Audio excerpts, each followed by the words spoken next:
Baik, teman-teman di semester 6 ini bertemu lagi dengan Bu Ririn untuk mata kuliah metodologi penelitian. Nah, metodologi penelitian ini merupakan salah satu syarat teman-teman untuk bisa mengambil skripsi ya. Di mana kita ketahui bahwa skripsi itu adalah, Mbak Lintang, tolong di mute dulu ya untuk speakernya. Mikrofonnya di mute. Oke. Skripsi ini adalah tugas akhir di program studi sarjana. Nah, tentunya tanpa kita mengesampingkan, tanpa kita mendeskripsikan mata kuliah lain ya. Tetapi untuk mata kuliah metodologi penelitian ini dinamakan prasyarat, artinya harus lulus dulu sebelum teman-teman mengambil skripsi. Nah, Bu Ririn di sini luruskan bahwa yang dikatakan lulus di mata kuliah ini adalah teman-teman mendapatkan nilai minimal C, ya, bukan wajib A, wajib B, bukan, tapi C saja sudah lulus, sebenarnya seperti itu, sudah bisa mengambil skripsi. Tapi akan lebih baiknya kalau nilai kan semaksimal mungkin, seperti itu ya. Jadi jangan sampai ada tanggapan kalau soalnya ini sempat beredar di kakak tingkatnya informasinya bahwa kalau mata kuliah metodologi penelitiannya dapat nilai C itu belum bisa ambil skripsi. Sudah bisa ya kalau C. Tapi kalau D belum bisa mengambil skripsi, harus mengulang untuk kuliah metodologi penelitian ya. Baik. Nah, teman-teman, untuk di tahap sarjana ini, teman-teman itu sebagai peneliti pemula juga belum sebenarnya, tetapi sebagai individu yang belajar meneliti. Sehingga jangan dulu dipikir ini sesuatu hal yang susah ya. Buktinya juga kakak tingkat juga bisa melaluinya. Artinya ini hal yang bisa dilalui. Nah, untuk mata kuliah metodologi penelitian, Bu Ririn di sini tim bersama dengan 3 dosen lainnya. Ada Pak Made, Bu Emma, dan Bu Ikit ya. Insya Allah teman-teman sudah kenal ya. Ini sudah semester. Untuk mata kuliah ini nanti teman-teman akan kuliah dalam 1 minggu sebanyak 2 kali ya, karena 4 SKS, ada SKS praktik 1 SKS dan SKS teori 3 SKS, sehingga dalam 1 minggu teman-teman melaksanakan kuliah sebanyak 2 kali pertemuan. Nah, hasil akhir dari mata kuliah metodologi penelitian itu adalah teman-teman mendapatkan atau berhasil bisa menyusun proposal penelitian ya.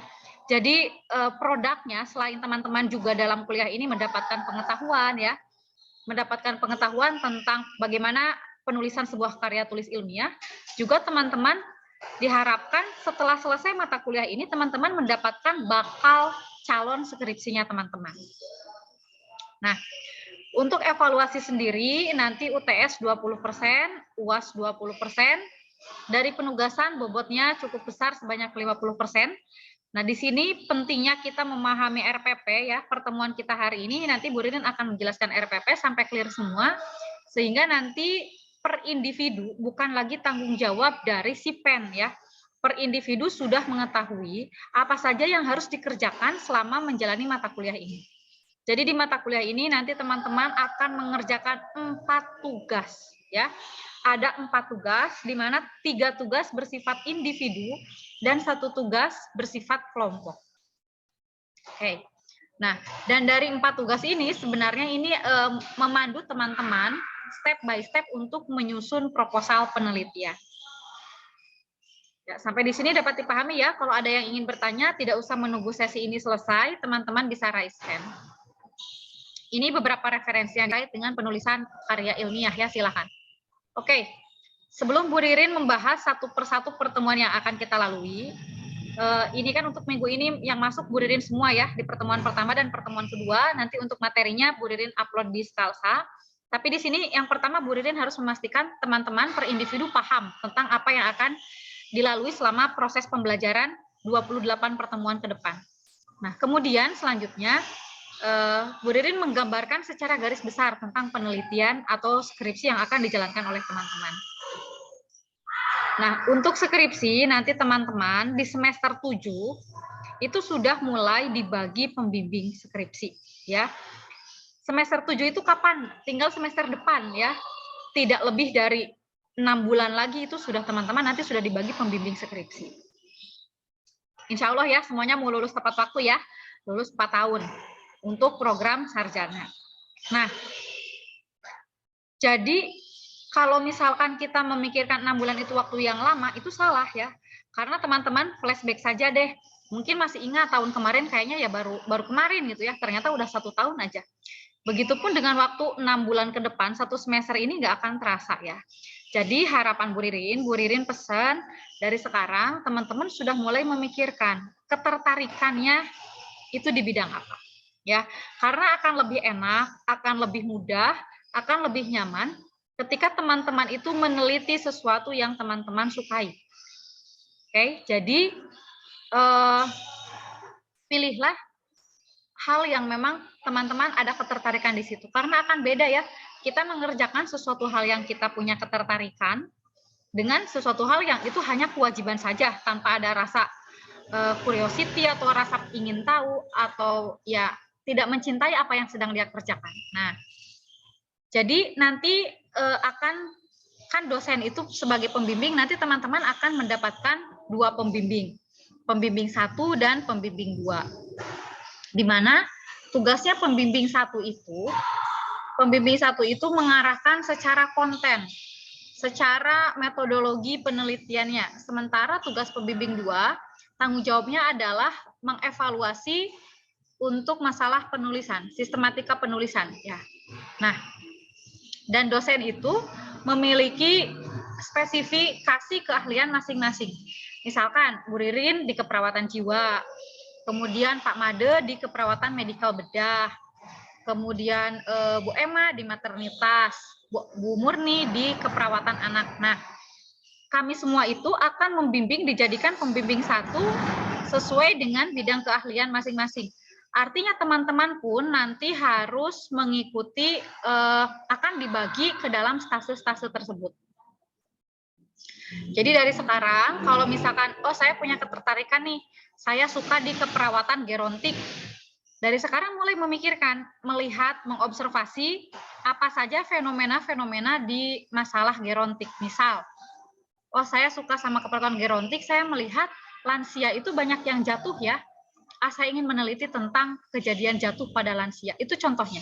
Karena apa? Kalau teman-teman sudah fokus, sudah concern dari sekarang, nanti saat semester 7 awal, teman-teman akan diminta untuk pembagian pembimbingnya itu siapa, akan diminta mengumpulkan judul skripsi dan outline-nya. Nah, outline ini didapatkan sebagai produk dari mata kuliah ini. Makanya di sini Bu Ririn akan banyak berbicara tentang skripsi, karena produk dari mata kuliah ini adalah terbentuknya outline skripsi nanti kalian ya. Boleh berubah outline Bu, ternyata pas mata kuliah ini saya mengambil apa, skripsi apa, boleh. Tetapi kalau seperti itu, teman-teman itu mengerjakan hal 2 kali ya. Coba kalau dari sekarang sudah yakin, saya memang tertarik di keperawatan gerontik. Saya tertarik dengan mengamati banyak lansia yang jatuh misalkan. Saya ingin meneliti tentang kejadian jatuh pada lansia. Terus dilanjutkan. Nanti saat semester 7 diminta mengumpulkan judul dan outline itu, teman-teman sudah bisa mengajukan. Dan nanti dari kami itu ada panitia yang menyeleksi. Oh ini udah bagus nih judulnya, outline-nya juga sudah jelas nih. Sudah jelas arah penelitiannya, oke, ini di ACC mengambil keperawatan gerontik. Gitu.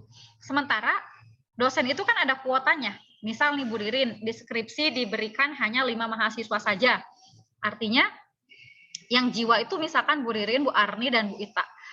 Totalnya setiap dosen membimbing 5. Berarti yang bisa mengambil jiwa itu hanya 15 mahasiswa.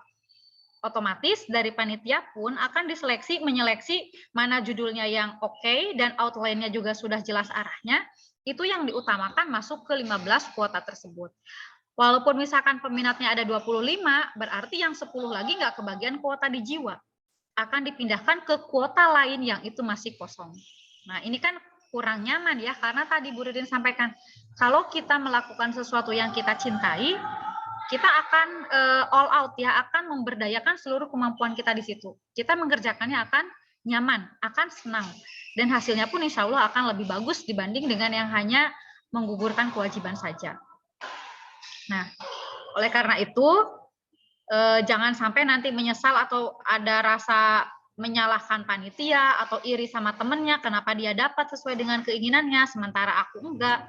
Nah, dari sekarang, coba untuk mulai memikirkan serius. Saya tertariknya di keperawatan apa, terus ada masalah apa, karena penelitian itu Apa sih penelitian itu? Nah, penelitian itu kan sebenarnya kita melihat ada masalah. Masalah ini harus diselesaikan, tapi bukan dengan cara yang asal-asalan, tetapi dengan cara yang ilmiah, karena kita orang akademisi, ya. Jadi kalau misalkan ada kejadian jatuh pada lansia, jangan cuma ngomong aja, lansia sering jatuh, seberapa banyak angka jatuh pada lansia? Berapa persen lansia itu yang mengalami kejadian jatuh? Dihitung dengan cara yang benar, itulah penelitian. Ya. Atau misalkan, capek Bu belajar online, kita itu jadi stres. Seberapa banyak stresnya siswa yang menjalani kuliah online? Kan nggak cuma bisa kita bilang banyak, ya banyak itu seberapa banyak, harus jelas, harus bisa dipertanggungjawabkan. Itulah namanya penelitian. Jadi kita harus berangkat dari adanya masalah, ya, bukan berangkat dari saya udah kekeh Bu, judulnya pengen judul yang itu, masalahnya ada atau tidak, ya, atau bisa jadi itu masalahnya sudah teratasi. Sudah banyak penelitian yang meneliti itu, sudah dapat jawabannya. Buat apa kita mengulang penelitian yang sama? Itu nggak boleh. Ya, ada variabel yang ditambahkan, pakai metodologi yang berbeda, ya, atau pada karakteristik responden yang berbeda, itu bisa. Nah, di sini Bu Ririn mewanti-wanti ke teman-teman, titip bahwasannya teman-teman ini sedang belajar meneliti, bukan sebagai peneliti yang ahli. Kenapa Bu Ririn berbicara seperti ini? Jadi, jangan sampai ada pikiran, aku ingin melakukan penelitian yang wah, yang bisa mengubah dunia di penelitian saya di skripsi S1 ini. Jangan berpikir ke arah sana. Tapi teman-teman berpikir dari masalah kecil saja, yang benar-benar teman-teman bisa observasi, bisa lihat, itu ada masalah, walaupun itu hal yang sederhana, tapi betul-betul dilakukan. Ya, jangan sampai penelitiannya ini nggak visibilitas. Jadi gini, penelitian itu harus memperhatikan, mungkin nggak aku melakukannya. Dari segi apa mungkinnya? Satu, dari segi pengetahuan, dari segi skill. Misalkan mau meneliti melakukan, saya memberikan terapi hipnoterapi, bisa nggak? Ada sertifikatnya nggak? Nah, itu kan susah. Terus visibility dari segi waktunya. Penelitian ini Bu hebat banget Bu, karena saya begini akan melakukan ini. Butuh waktu berapa lama? 2 tahun Bu. Nah, kira-kira akan lulus nggak tepat waktu kalau penelitiannya butuh waktu 2 tahun? Pertimbangkan juga masalah waktu, ya.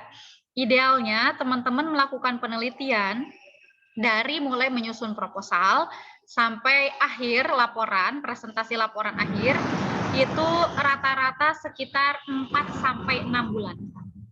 Ya. Jadi 4 sampai 6 bulan, kira-kira penelitian apa yang teman-teman bisa lakukan? Jangan mengambil penelitian yang selesainya setahun 2 tahun, jelas nggak akan lulus tepat waktu. Yang ketiga, visibilitas dari segi biaya. Ya, saya mau melakukan penelitian through eksperimen Bu di lab. Saya akan mengukur misalkan hormon pertumbuhan T3 dan T4 pada 100 orang pasien.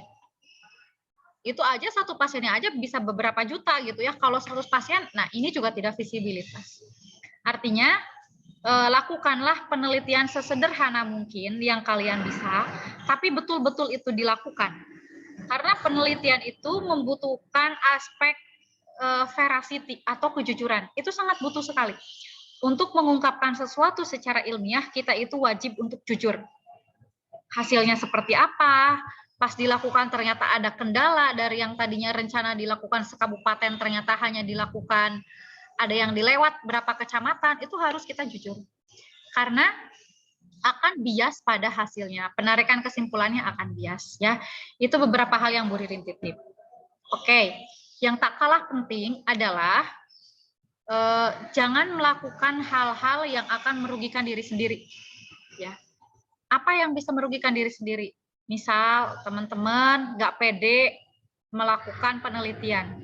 Akhirnya teman-teman merasa saya punya uang, saya beli aja skripsi. Bu Ririn membuka mata ya, artinya banyak sebenarnya jasa untuk teman-teman tanda kutip membeli gitu ya.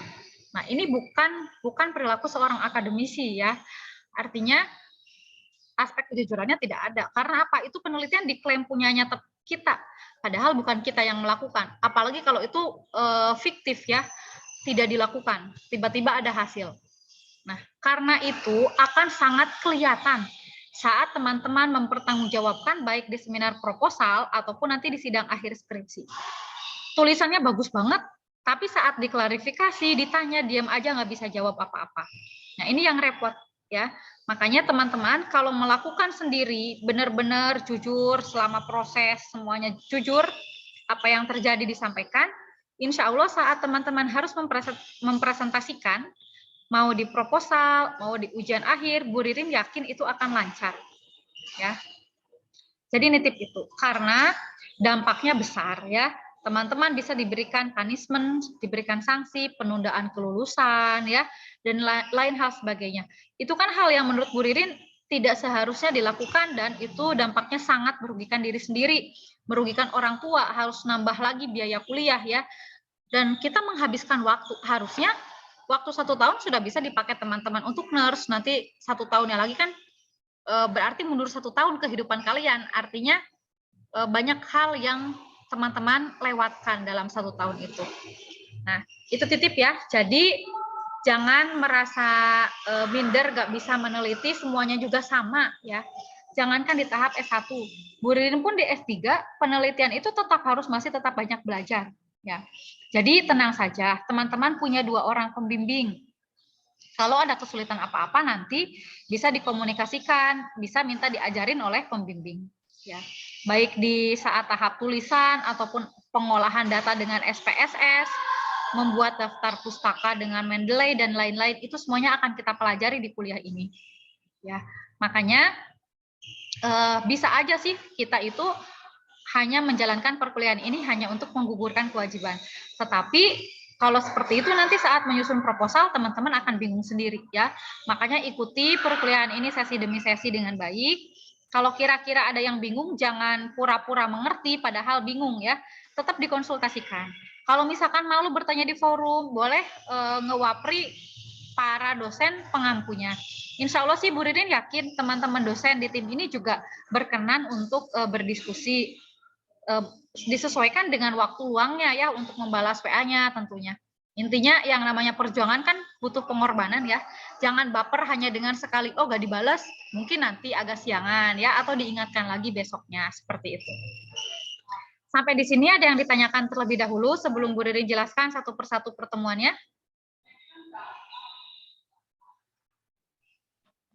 Atau sudah bisa dilanjutkan, sudah dipahami? Mungkin belum ada pertanyaan, Bu. Oke, Bu Ririn lanjutkan dulu ya. Nah, di minggu ini kita ketemu 2 kali, tapi nanti Bu Ririn masukkan saja ke Sekalsa, teman-teman bisa dilihat Sekalsa materinya. Bu Ririn jelaskan secara rinci pertemuan per pertemuan ya di RPP.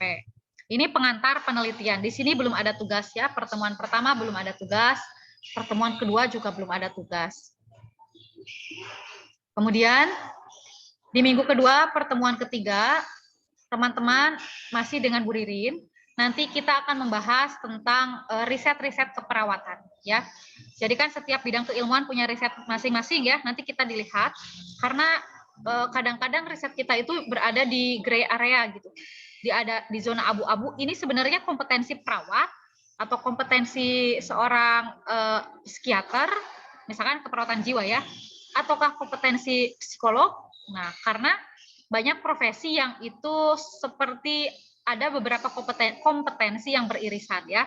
Nanti kita bahas tentang riset-riset keperawatan. Belum ada tugas. Nah, mulai ada tugas, teman-teman boleh dicatat biar gak lupa.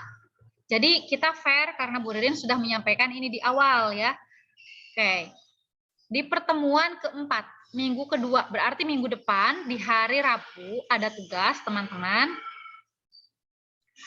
Di mana tugasnya ini sebenarnya adalah menyusun latar belakang penelitian sebenarnya. Jadi mencari fenomena. Nanti bisa dilihat, kita lihat di rancangan tugas 1 ini ya.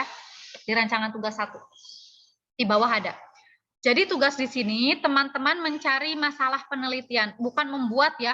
Saya bikin masalah bukan membuat masalah, tapi mengobservasi, mencari, mengidentifikasi masalah-masalah apa yang kira-kira bisa untuk diteliti. Ya.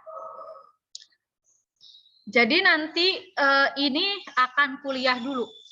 Kuliah dulu di hari Rabu. Setelah kuliah di hari Rabu baru ditugaskan itu. Jadi nanti diajarin dulu gimana caranya. Dari hari Rabu setelah kuliah baru ada tugas yang harus dikumpulkan 1 minggu setelah penugasan. Berarti hari Rabu minggu depannya lagi. Pahami ya tugas yang ini. Nanti ada kok waktu pengumpulannya kapan di rancangan tugas 1 di bawah itu ada, jelas. Tugasnya diketik di Word, nanti teman-teman upload di Skalsa di kantong tugas ya. Maksimal 1 minggu setelah perkuliahan yang ini.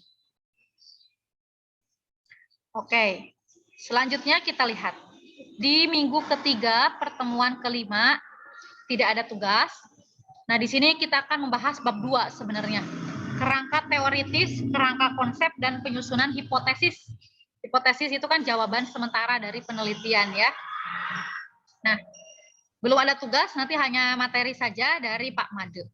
Karena juga kalau di penelitian, oh ya, Bu Ririn juga sarankan ya, teman-teman mulai sekarang, bukan Bu Ririn nyuruh nyontek nih, jangan salah. Mulailah sering membaca skripsi yang sudah ada. Tujuannya bukan buat dicontek sekali lagi, tapi untuk memberikan frame atau memberikan gambaran ke teman-teman, gimana sih bab 1 tuh isinya gimana? Bab 2 itu tinjauan pustaka itu untuk seperti apa sih? Bab 3 itu bagaimana? Bab 4, bab 5 seperti apa ya? Silakan. Teman-teman bisa ke perpustakaan, baca di perpustakaan, atau sekarang bisa googling juga banyak ya. Mulailah dibaca. Bukan artinya penelitian yang sudah dipublikasikan itu benar 100%, bukan. Tetap pasti hasil karya manusia itu ada kekurangannya ya, ada sisi salahnya. Nah, tapi tetap itu dijadikan pelajaran. Maksudnya ini mana yang bagus gimana, ini salahnya apa ya. Nah, karena di bab 2 juga teman-teman bukan artinya langsung ngambil materi, diambil 1 paragraf, pindahin. Oh ini nyambung nih sama penelitianku dari buku apa, pindahin. Bukan seperti itu caranya ya. Nanti akan diajarkan bagaimana caranya memparafrasekan ya. Itu nanti di pertemuan kelima. Kemudian di pertemuan ke-6 di minggu ketiga nanti juga belum ada tugas. Di sini akan dipelajari tentang rancangan penelitian untuk penelitian deskriptif, cross seksional atau potong lintang, cohort studi, case control ya, dan penelitian eksperimen. Nah, ini jadi jenis-jenis penelitiannya ya, rancangan penelitian. Ini bab 3, sudah masuk ke bab 3 sebenarnya di sini. Nah, jadi selama perkuliahan ini tuh teman-teman harus langsung menghubungkan antara apa yang kita pelajari atau yang diajarkan oleh dosen dengan apa yang akan saya lakukan nanti. Gitu ya, misalkan tadi belajar tentang mencari fenomena, ya udah cari, aku mau meneliti apa nanti ya? Apa sih masalah yang terjadi gitu? Oh, ternyata pasien gangguan jiwa itu sering kambuh ya gitu. Kalau setelah dirawat pulang ke rumah sering kambuh. Mau meneliti tentang kekambuhan, itu kan masalah. Terus melihat misalkan kalian pulang dari mana, dari rumah teman, di lampu merah perempatan, kok banyak anak-anak jalanan ya, kayak anak-anak pang gitu yang rambutnya kayak gitu. Oh, itu masalah. Mau meneliti tentang itu, bagian apanya yang diteliti, variabel apa, nah itu yang dipikirkan selanjutnya ya. Terus pas belajar tentang tadi hipotesis, kemudian kerangka konsep, kerangka teori, hubungkan dengan penelitian teman-teman. Oh, berarti teori-teori yang menunjang penelitian aku nanti yang harus dicari adalah A, B, C, D gitu ya, dan mulai dicari. Di sini juga sama. Oh gitu ya, rancangan penelitian potong lintang, cohort, test control. Berarti penelitian aku ini termasuknya adalah penelitian yang korelasi nih, yang deskriptif, korelatif. Oh, yang ini. Oh, penelitian saya termasuknya yang pra-eksperimen. Nah, ini harus mulai teman-teman bisa menghubungkan ke situ. Kalau misalkan nggak yakin, klarifikasi. Pas perkuliahan, mohon maaf Pak Made, saya berencana meneliti ini. Menurut saya itu rancangannya adalah masuknya ke cohort studi, betul tidak ya Pak? Gitu. Nah, itu bisa dikonsultasikan langsung ya. Nah, terus, oh ya, Bu Ririn ingatkan juga, rumput tetangga memang sering terlihat lebih hijau ya. Artinya begini, satu nanti setelah teman-teman dibagi pembimbing, kok pembimbing dia enakan ya, kok aku disuruh revisi terus, kayaknya kok susah banget untuk ACC. Akhirnya muncullah perasaan-perasaan, iri sih enggak ya, tapi gimana gitu, kok dia dapat yang enak. Itu harus dihindarkan ya, karena apa? Akan menghambat teman-teman sendiri. Itu menjadi masalah, teman-teman membuat masalah untuk diri sendiri. Kita tidak mensyukuri dengan apa yang didapat. Memangnya bisa dengan teman-teman gak suka jadi diganti pembimbingnya? Kan tidak seperti itu. Ya, diterima dengan lapang dada, dengan pikiran yang positif. Oh, berarti kalau si ibu ini nyuruh aku revisi, nanti saat ujian aku lebih mudah. Karena semuanya sudah diperbaiki saat proses bimbingan. Berarti beliau itu teliti sekali. Gitu ya. Karena nanti kalau misalkan kita terus-terusan iri dengan rezekinya teman dapat pembimbing siapa ya, pada dasarnya pembimbing pun punya target harus membimbing mahasiswa itu sesuai tepat waktu ya. Kami pun dosen diperingatkan dari prodi kalau sampai ada mahasiswa bimbingan kami yang terlambat lulusnya gitu. Nah, terus yang kedua harus ketika teman-teman misalkan rajin, Bu Ririn yakin kalau anak rajin justru sering goyah karena saat baca, saya udah menentukan Bu, saya itu ingin meneliti tentang kekambuhan pada pasien gangguan jiwa. Tapi saat saya mencari materi tentang kekambuhan, ya Bu, kok saya malah dapat hasil-hasil penelitian, dapat fenomena baru, menarik juga. Misalkan tentang stres pada anggota keluarga yang merawat pasien gangguan jiwa.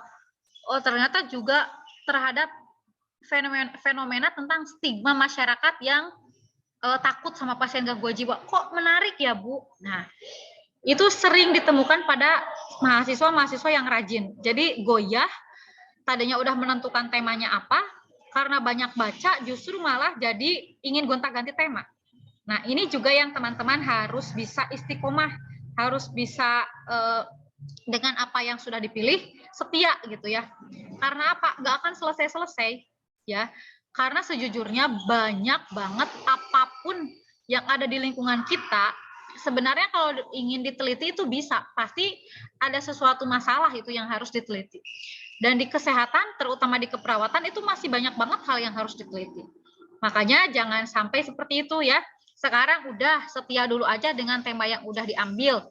Nanti besok-besok setelah teman-teman lulus kan, tidak menutup kemungkinan besar peluang untuk melanjutkan S2, melanjutkan S3, bisa meneliti ya, ataupun saat kerja jadi perawat melakukan penelitian, mengambil hibah penelitian, itu sangat banyak sekali kesempatan.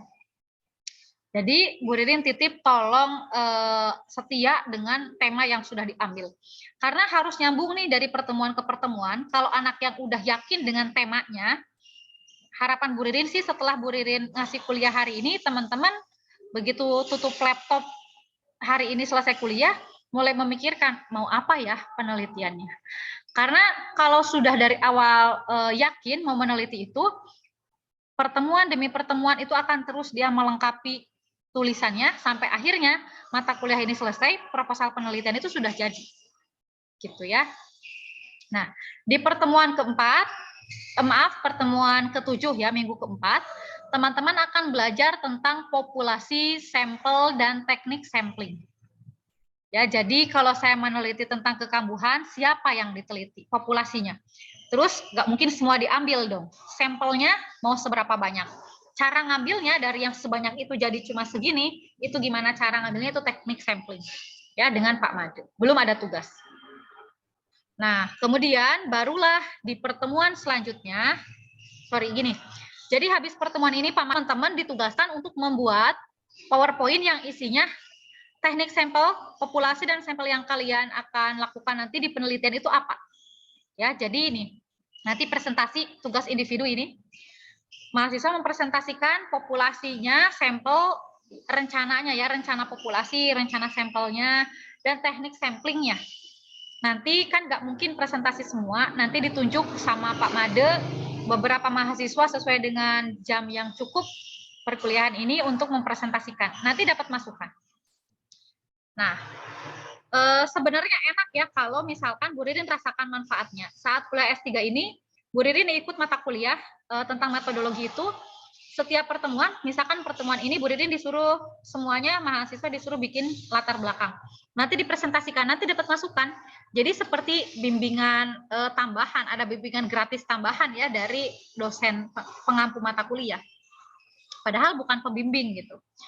Nah, teman-teman juga harus pengen ya yang jadi presenter nanti, karena apa? Akan dapat masukan. Oke, sampai di sini berarti sudah ada 2 tugas individu dua-duanya. Pertama, mencari fenomena penelitian, setelah itu mempresentasikan populasi sampel dan teknik sampling yang akan dilakukan di penelitian nanti. Nah, pas perkuliahan yang ini udah jadi, udah tinggal presentasi ya. Jadi nanti dibuat sebelum perkuliahan, di-upload di Skalsa, di kantong tugas, paling lambat 1 hari sebelum perkuliahan ini. Jadi pas hari H itu sudah di-upload dan teman-teman sudah bisa mempresentasikan. Ya, semoga dipahami. Nanti kalau ada yang ditanyakan silakan raise hand. Nah, selanjutnya yang Bu Ririn beri tanda pink ini adalah kuliah offline ya. Teman-teman juga mungkin sudah tahu bahwa untuk semester 6 ada kuliah offline, itu 2 pertemuan berarti untuk metodologi keperawatan di minggu kelima. Setiap pertemuan offline, teman-teman wajib membawa laptop masing-masing. Ya, wajib membawa laptop dan teman-teman sebaiknya sih dari sekarang udah menginstal SPSS ya. Bisa ke BAA, bisa ke perpustakaan ya buat minta SPSS. Nah, nanti kuliah offline pertama teman-teman dibagi 2 ya kelasnya, kelas B dibagi 2, jadi ada kelas B1 dan kelompok B1 dan B2. Nanti di pertemuan ke-9 ini kelompok yang B1 akan belajar tentang SIM EPK, jadi etik penelitian.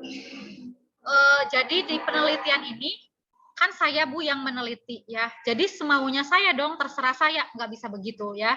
Karena objek penelitian kita juga kan makhluk hidup ya. Kalau keperawatan kan objeknya makhluk hidup, pasien atau masyarakat. Meneliti tentang orang gangguan jiwa.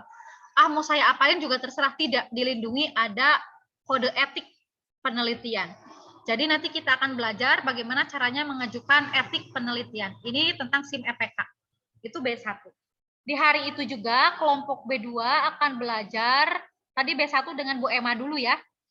Kelompok B2-nya sama Bu Ikit akan belajar Mendeley. Mungkin teman-teman sekarang juga ada yang udah biasa menggunakan Mendeley kalau membuat makalah.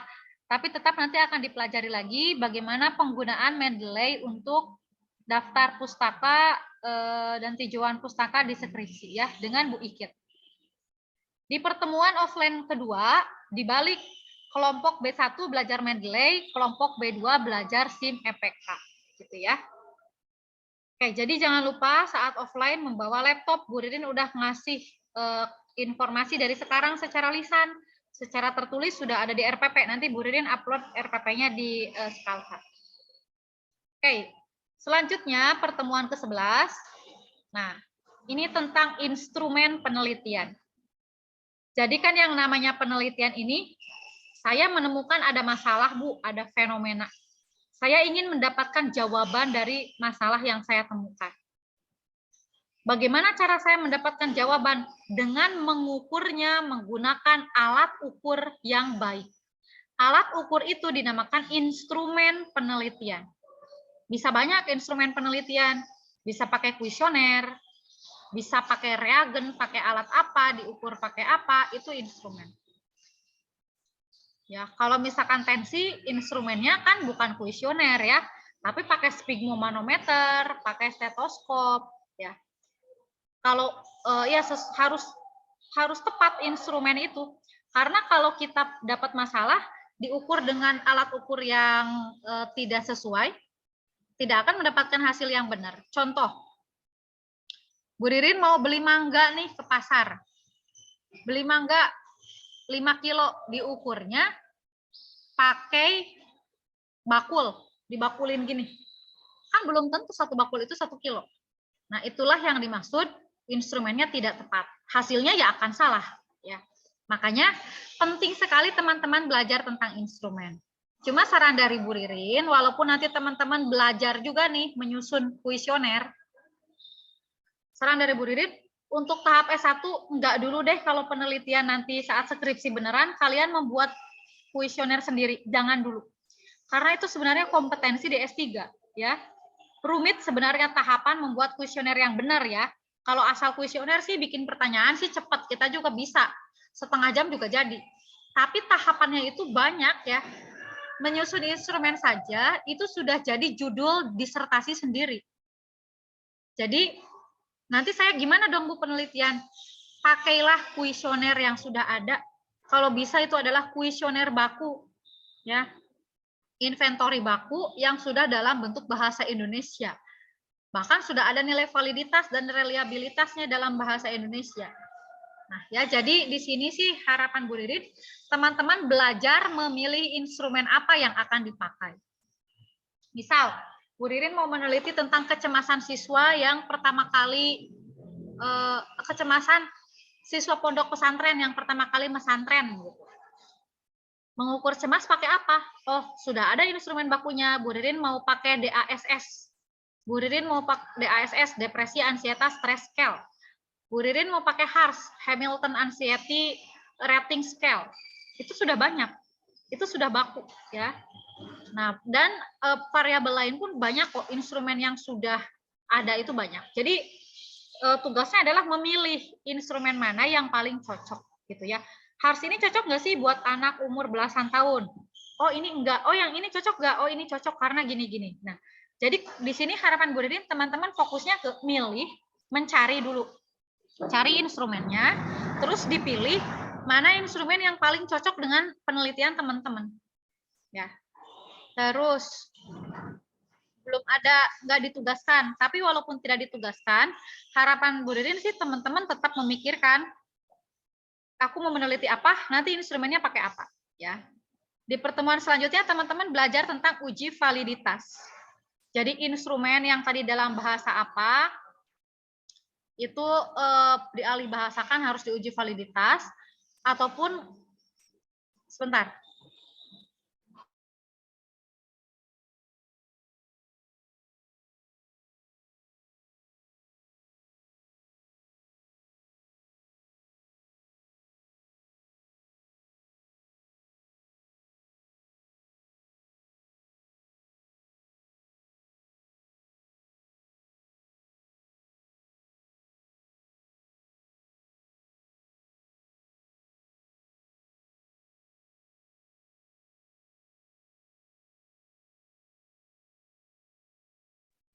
Maaf ada gangguan, kita lanjutkan lagi.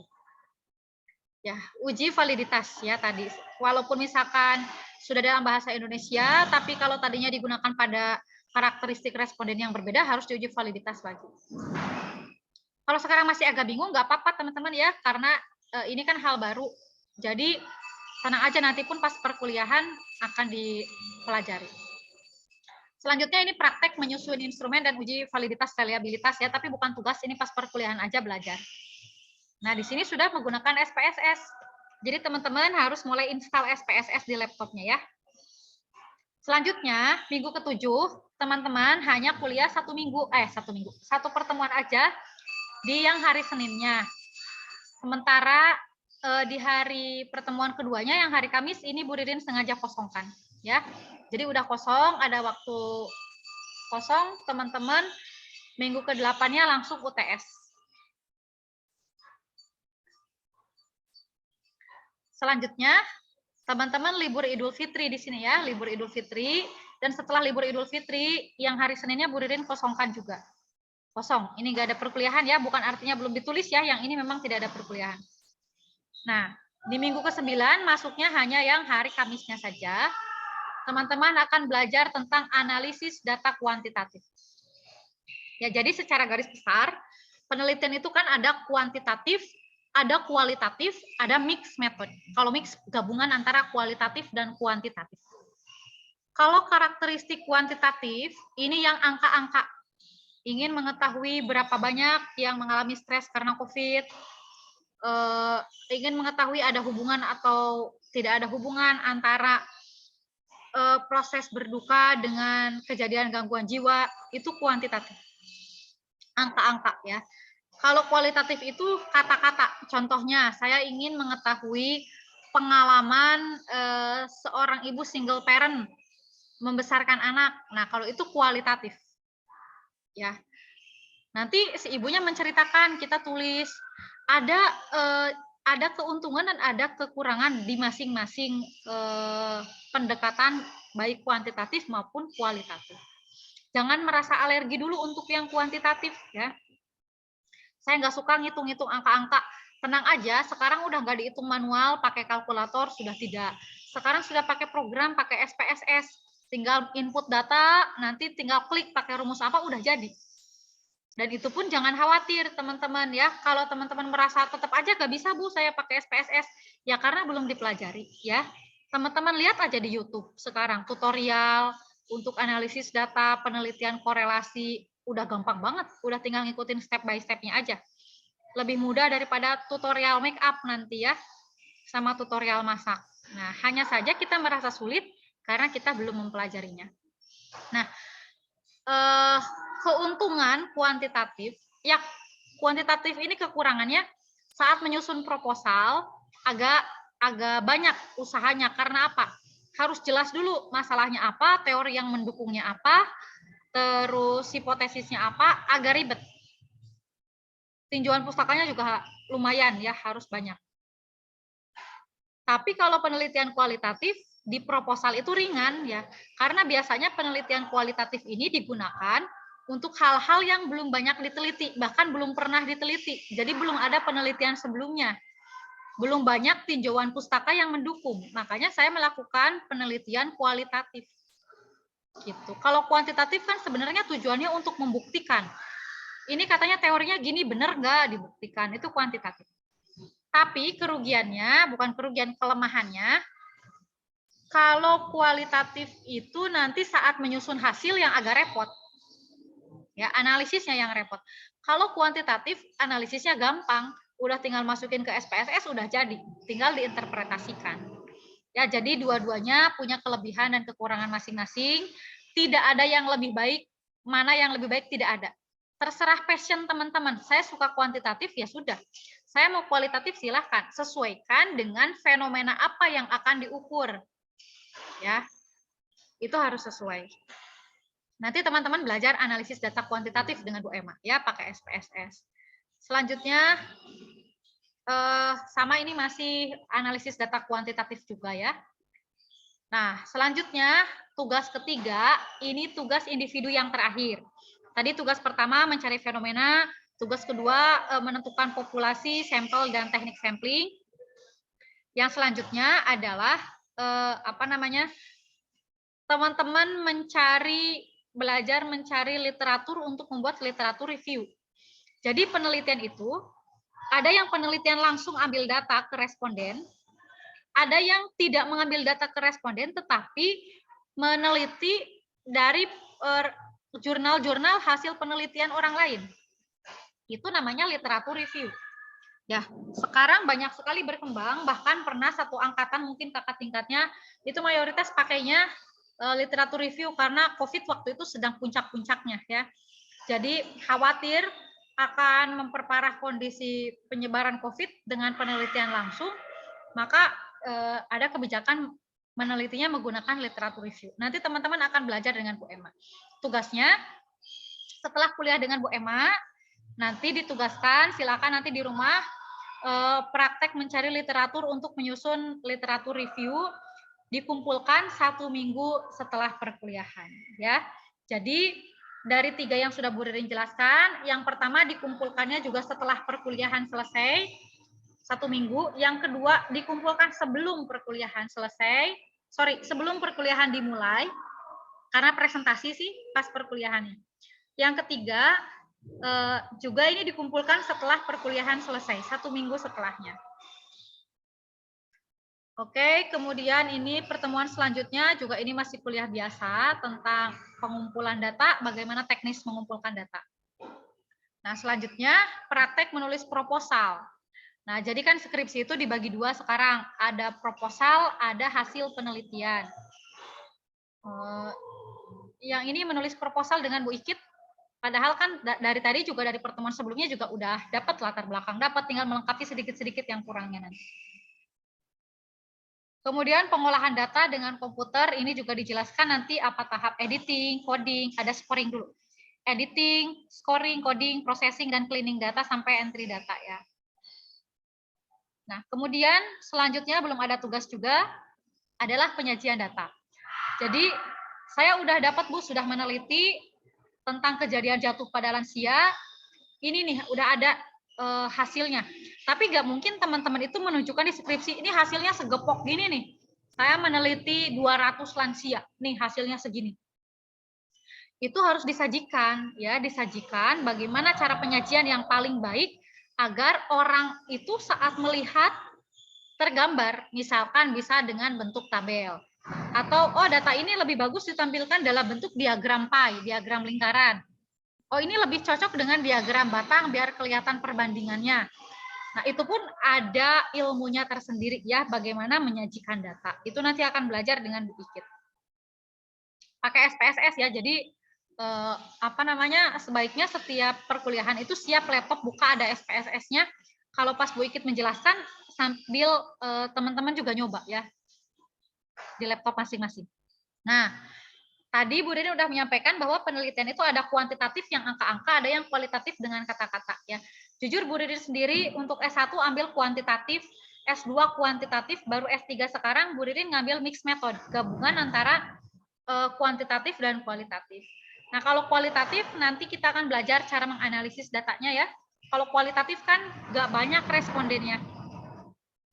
Misalkan Bu Ririn penelitian di S3 sekarang untuk kualitatifnya itu ingin mengetahui bagaimana harapan orang tua terhadap perilaku anak. Bu Ririn itu mewawancara orang tua ya, terus Bu Ririn tulis kata per kata. Dan tidak butuh banyak, hanya butuh sampai saturasi data itu sampai Bu Ririn lanjutkan lagi ke orang tua kedua, tulis lagi ke orang tua ketiga. Kalau memang masih ada data baru yang disampaikan. Kalau setelah Bu Ririn misalkan Bu Ririn mewawancara udah 8 orang, di orang ke-9 yang Bu Ririn wawancara ternyata sudah tidak ada informasi baru. Sama aja, udah itu juga yang disampaikan. Tidak ada informasi baru lagi, berarti berhenti sampai di situ. Itu yang namanya saturasi data. Jadi nggak butuh banyak. Kalau penelitian kualitatif itu hanya sampai dengan saturasi data. Kalau kuantitatif, kekuatannya adalah pada banyaknya jumlah responden ya.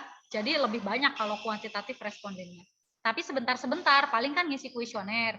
Kalau wawancara dengan satu orang saja minimal 1 jam waktunya. Ya, dan harus ditulis kata per kata. Harus direkam. Kemudian selanjutnya, tadi kan baru belajar menulis proposal. Selanjutnya dengan Bu Ikit lagi belajar menulis laporan hasil penelitian. Berarti menulis bab 4 dan bab 5 dari skripsinya. Nah, selesai untuk kuliah teori itu sampai di situ, Nak. Selanjutnya adalah presentasi proposal. Dan ini adalah tugas kelompok. Ya. Jadi dengan Bu Ririn semua, kelompoknya kan tadi sudah ada kelompok B1 dan B2. B1 juga dibagi lagi jadi 7 kelompok, B2 juga dibagi lagi jadi 7 kelompok. Mungkin setiap kelompok sekitar 3 orang mungkin ya. Nah, nanti bukan artinya harus bikin proposal yang baru lagi kan, ini kelompok. Dari pertemuan pertama sampai ke 26 kan individu. Bu Ririn kan katanya nyuruh, dipikirin tuh saya mau meneliti apa, latar belakangnya gimana, populasinya siapa, sampelnya berapa banyak, cara ngambilnya bagaimana. Iya, dari tadi kan masing-masing, karena harus fokus untuk skripsi masing-masing. Tapi di pertemuan ini silahkan, misalkan saya berkelompok 3 orang, Ririn, Ikit, sama Made. Dari 3 ini kira-kira yang mana yang akan dipresentasikan? Atas pertimbangan mungkin yang paling bagus, yang paling udah siap, ya. Enak nanti dapat masukan dari Bu Ririn selaku pengampu pada pertemuan itu, ya. Jadi pilihlah dari salah satu di antara kelompok itu, ya. Bukan bikin baru lagi, nggak usah bikin baru lagi. Nah, di pertemuan ini mungkin nggak bisa sekaligus presentasi, makanya 2 kali presentasinya. Yang belum kebagian di pertemuan ke-27, ya di pertemuan ke-28. Tapi setiap pertemuan seluruhnya wajib hadir sebagai audiens tentunya yang akan memberikan pertanyaan, memberikan masukan boleh ya. Di bawah sini sudah dijelaskan satu persatu ya, kita ulangi lagi coba. Tadi tugasnya ada 4 ya. Tugas pertama tugas individu menentukan fenomena nih. Perumusan masalah penelitian. Fenomenanya ya. Dikerjakan individu, nah terus diupload di kantong tugas pertemuan keempat maksimal 1 minggu setelah pertemuan. Kalau tugas kedua, nih karena presentasi yang populasi sampel dan teknik sampling pas kuliah, jadi harus diuploadnya maksimal 1 hari sebelum pelaksanaan perkuliahan. Di hari H teman-teman udah siap presentasi ya. Kemudian tugas ketiga, tugas individu lagi tentang literatur review. Nanti teman-teman kan belajar dulu sama Bu Emma ya, dijelaskan PICO itu gimana.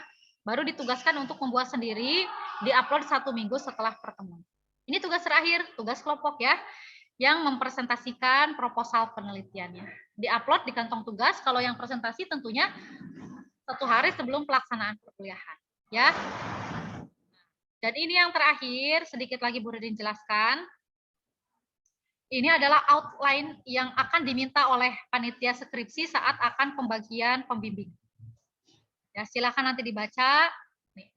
Paling tidak kan judul itu nggak tiba-tiba. Kenapa tiba-tiba pengen meneliti itu? Ada dasarnya dulu dong. Nah, ini yang harus diisi. Terisi bahkan secara tertulis pun bab 1, bab 2, bab 3 itu sudah ada. Enak saat diminta, ayo mau meneliti apa? Langsung masukin itu, dapat nanti kuota sesuai dengan keinginan stase apa. Ya, ini untuk soal UTS ya, 7 multiple choice.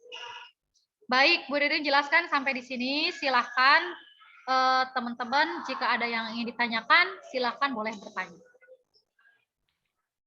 Bu izin bertanya, kalau yang nggak ada laptop, adanya komputer, Bu, gimana, Bu? Oh gini, ya.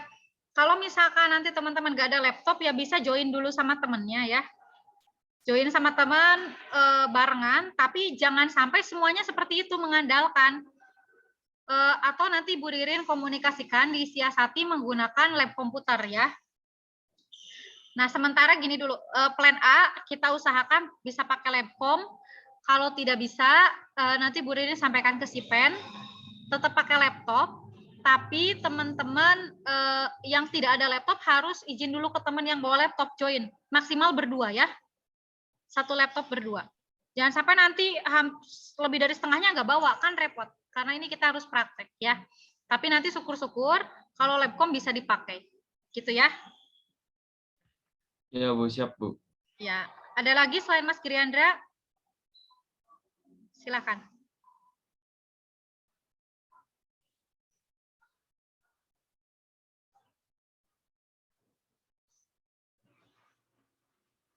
Belum ada? Ya baik, kalau misalkan nanti ada hal-hal yang ingin dikomunikasikan, bisa WA langsung ke Bu Ririn. Kalau itu misalkan secara konten ya, tapi kalau secara teknis perkuliahan, silakan bisa difasilitasi oleh Sipen ya. Oke, kalau begitu sudah tidak ada lagi yang ditanyakan. Bu Ririn cukupkan perkuliahan kita pada pagi hari ini. Semoga bermanfaat. Nanti Bu Ririn siang atau sorean ya. Bu Ririn upload di Sekalsa. Juga jangan lupa mengisi presensinya ya. Semoga kuliah kita hari ini bermanfaat. Amin. Chatnya belum Bu Ririn buka, ada yang chat. Oh iya, maaf. Lintang itu laki-laki ya? Maaf ya, Mas Lintang. Kayak anak Bu Ririn dikiranya perempuan terus. Ya, saya akhiri. Wassalamualaikum warahmatullahi wabarakatuh. Waalaikumsalam warahmatullahi wabarakatuh. Ya, silakan boleh Izin screenshot.